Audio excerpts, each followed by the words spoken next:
Oi pessoal, tudo bem? Sou Zé Marcos. Xiaxeng. Xeng, atendendo uma sugestão muito bacana do Marcos, nosso telespectador. Obrigado, Marcos. Por que a gente fala um pouco sobre risco país? Esse é um momento apropriado pela instabilidade econômica, instabilidade política, e essa visão estrangeira, investidor estrangeiro no nosso país é muito importante, já que ele investe não só no mercado financeiro, no mercado de capitais, mas também na nossa economia real, investindo, comprando empresas. Exatamente. O risco país ele vai medir o grau de estabilidade econômica, política e financeira de um determinado país, como o próprio nome já diz, né? E é a visão do estrangeiro mesmo, do investidor estrangeiro. É o risco de crédito que ele tem ao investir num país. Isso é o risco país pra gente.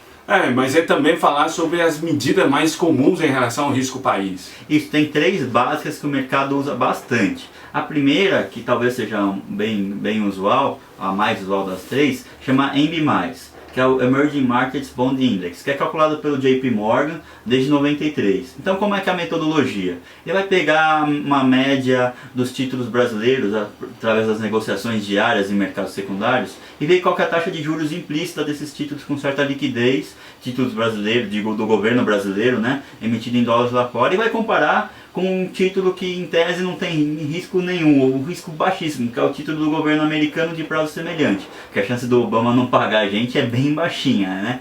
E aí dá um spread. Essa diferença é uma medida de risco, quanto a mais o governo tem que pagar para o investidor, compensar o risco que ele teria de dar calote, de não honrar seus compromissos. Então, por exemplo, se a gente tem um EMB mais, né, de 4,2%, quer dizer que o nosso título lá fora é negociado a 4,2 pontos percentuais a mais do que o título do governo americano de igual prazo.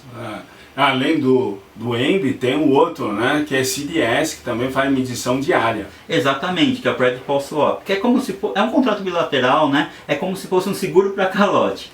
Então, por exemplo, o investidor estrangeiro ou investidor qualquer que queira comprar um título do governo brasileiro, ele pode também comprar esse produto, esse Credit Default Swap. Que quanto maior o risco de eu receber calote, maior vai ser o custo desse CDS. Então o custo desse CDS é uma medida, uma aproximação do risco país também.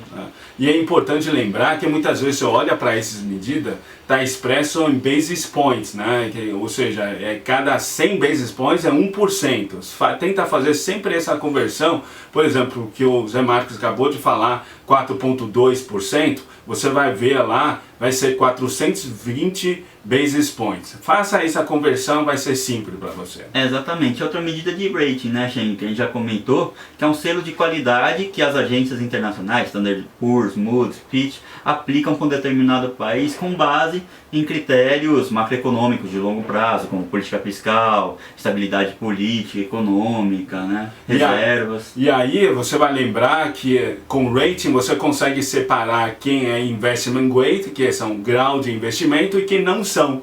No caso do Brasil, infelizmente, né, estamos um nível abaixo ou 2 níveis abaixo, depende das agências de classificação. Exato, e por ser indicadores mais de longo prazo, o rating ele é mais estável, ele fica constante em um determinado período de tempo. O AMB e o CDS são medidos ou aferidos diariamente. Você tem interesse, por exemplo, em saber o CDS, você pode conseguir o dado no IPEA Data, certo? Em toda a série histórica, é bem interessante. E as consequências de ter um alto risco país? É fuga de capitais, fuga de investidor estrangeiro do país.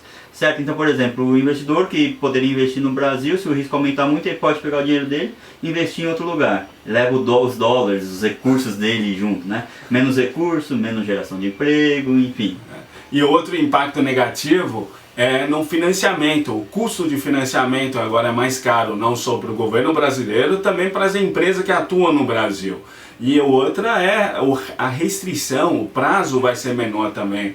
Os estrangeiros ficam mais preocupados, os investidores ficam mais preocupados. Então ele fala assim, empresto para você no curto prazo, mas longo prazo vou pensar mais, vou cobrar um prêmio mais alto. Então tem consequência também negativa, também na forma de captação. Exatamente, acaba no final das contas, a gente que é pessoa física também, vai também ter mais dificuldade para fazer as captações pela cascatinha aí, né?